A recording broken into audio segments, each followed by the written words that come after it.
കാട്ടൂർ പടിയൂരിൽ അമ്മയെയും മകളെയും വീട്ടിൽ മരിച്ച നിലയിൽ കണ്ടെത്തി.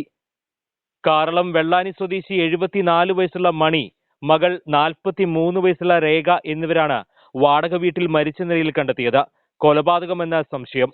ബുധനാഴ്ചയാണ് പടിയൂർ പഞ്ചായത്തിന് സമീപമുള്ള വീട്ടിൽ നിന്നും ദുർഗന്ധം പുറത്തേക്ക് വന്നു തുടങ്ങിയത്. ഇതോടെ അയൽവാസികൾ മണിയുടെ മറ്റൊരു മകളെ വിവരം അറിയിച്ചു.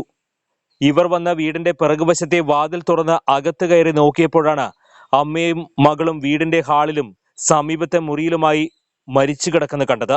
മൃതദേഹങ്ങൾക്ക് ദിവസങ്ങളുടെ പഴക്കമുണ്ടായിരുന്നു. വീടിനുള്ളിൽ സാധനങ്ങൾ അലങ്കോലമായ നിലയിലായിരുന്നു.